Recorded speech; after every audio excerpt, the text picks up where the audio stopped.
I watched a man die in a chair, not in a hospital, not in a bed, in a barber's chair on 86th Street in Bay Ridge, Brooklyn, on a Thursday afternoon in October of 2003.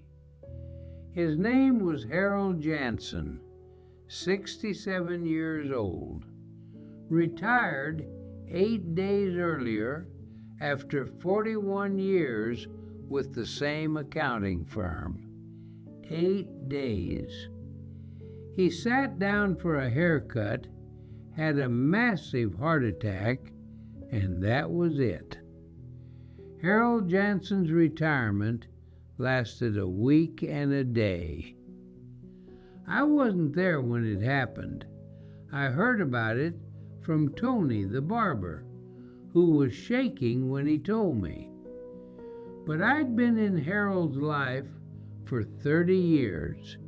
He was a customer, a good one. Brought his shoes in every few months like clockwork. And I knew something that made the story worse. Harold had wanted to retire at 60. His wife, Vivian, had begged him. Their daughter in San Diego had begged him. His doctor had begged him. His blood pressure was terrible. His knees were shot. He hadn't taken a real vacation in a decade. But Harold kept saying, just 2 more years. Just until I hit 40 years. Just until the pension maxes out. And he kept going. 60 turned to 62. 62 turned to 65. 65 turned to 67. 7 extra years at a desk, doing work he'd stopped enjoying somewhere around 1994, for a pension bump that his wife never got to spend with him because he was dead before the first check arrived. Now, I need you to listen carefully to what I'm about to say, because I'm going to contradict myself, and both things I say are going to be true. I believe work is sacred. I believe it with everything I have. I fix shoes for a living, 6 days a week, 10 hours a day, for over 60 years, and I loved it. I loved the smell of the leather. I loved the sound of the needle going through the sole. I loved knowing that when somebody walked out of my shop, they were walking on something I made with my own hands. Work gave me dignity when everything else was falling apart.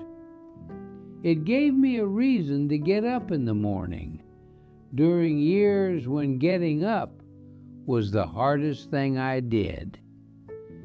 And I also believe that too many people are killing themselves at jobs they don't love for money they don't need during years they'll never get back. And they're doing it because they're scared, not of poverty, of freedom, of the silence that comes when you stop being useful in the way the world expects you to be useful. Both of those things are true.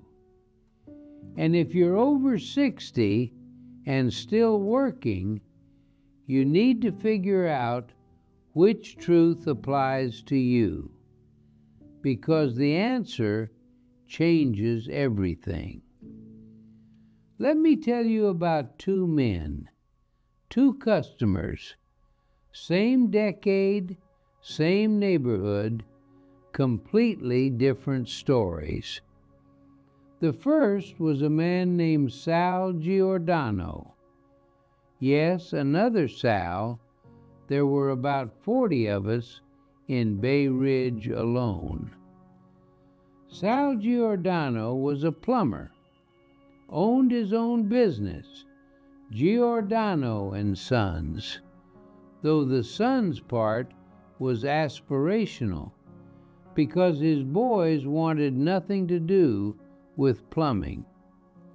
Sal Giordano loved his work, and I mean loved it, the way I loved mine.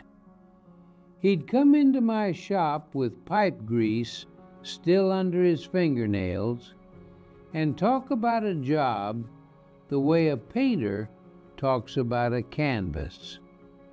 Sal, you should have seen this bathroom I redid on Colonial Road.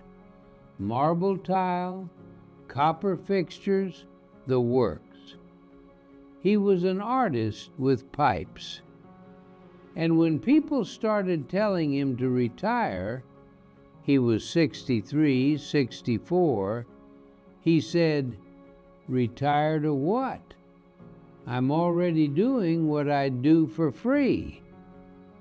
Sal Giordano worked until he was 76. He cut back, sure, stopped taking big commercial jobs, only did residential work for people he knew, but he never stopped. And he was happy, genuinely happy. He'd come into my shop at 75 with the same spark in his eye he had at 50. He died in 2014 at 81, and his wife Marie told me he was sketching a bathroom renovation on a napkin the week before. That's how you go out. Working because you want to, not because you're afraid to stop. The second man was named Arthur Greenwald. Worked for the city, Department of Sanitation, administrative side. Not a garbage man, though he would have been better off if he had been, because at least garbage men get fresh air. Arthur sat in an office in Lower Manhattan for 34 years, processing paperwork that meant nothing to him. He told me once, this was maybe 1998, he was 61. He said, "Sal, I haven't had a good day at work since Clinton's first term. 7 years without a good day." And he was still going. Why? Because Arthur was terrified of running out of money. Terrified. His father had been broke at the end, died in a state nursing home in the Bronx in 1979. No savings, no dignity, nothing. And Arthur swore he'd never let that happen to himself. So he kept working. Every year he'd say, "One more year, just to be safe."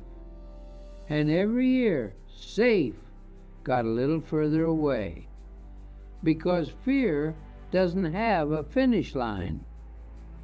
Arthur retired at 66. His wife, Linda, threw a party. Nice party at a restaurant on 3rd Avenue. Maybe 50 people. I went. Arthur stood up to give a speech, and he said something I've thought about at least once a month ever since.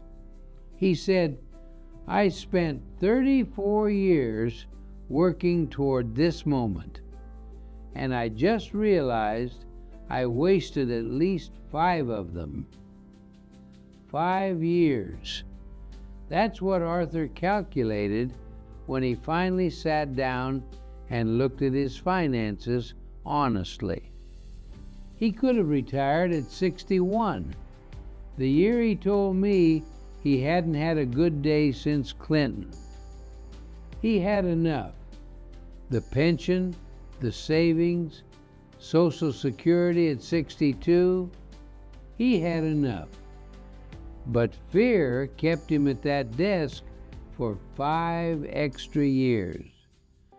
5 years of his life traded for money he didn't need, because the ghost of his father's broke nursing home was louder than his wife's voice saying, "Arthur,